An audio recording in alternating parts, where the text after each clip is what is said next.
Jean-Claude Juncker est avec nous en duplex. Est-ce qu'aujourd'hui, le non français marque un coup d'arrêt à la Constitution, au traité? Est-ce que, autrement dit, le traité est mort ce soir avec ce non français?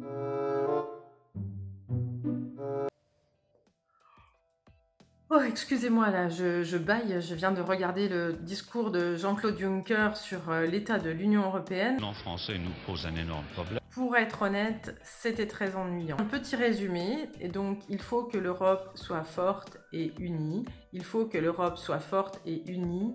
Il faut que l'Europe soit une Europe de la paix. Et ça, il l'a répété à de nombreuses reprises. Qu'est-ce qu'il nous a appris sinon? Tout va bien dans l'Union européenne. Le chômage des jeunes recule, les inégalités reculent, les investissements repartent à la hausse et on va pouvoir exporter plein de produits alimentaires aux quatre coins de la planète. Et puis même nos compatriotes grecs, la Grèce, tout va bien.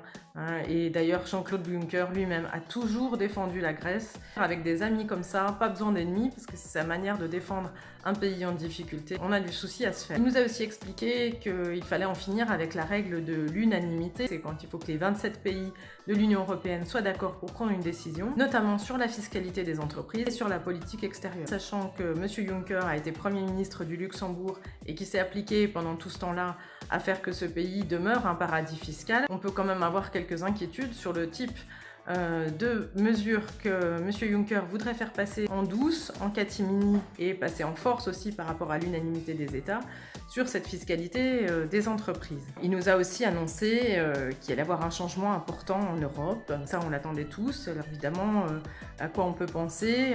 Enfin, des mesures pour répartir un accueil digne et humain des migrants, des mesures conséquentes contre le réchauffement climatique pour limiter les pollutions dues au transport, pour limiter l'usage des pesticides, des insecticides et autres produits toxiques, pour interdire enfin les plastiques jetables, etc., etc.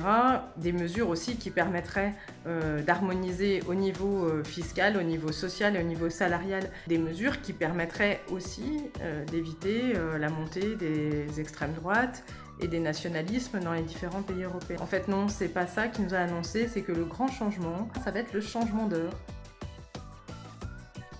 Et ça, franchement, si ça ne nous change pas la vie, c'est qu'il est temps de leur reprendre la montre et que leur montrer que l'heure qui est venue, c'est l'heure des peuples.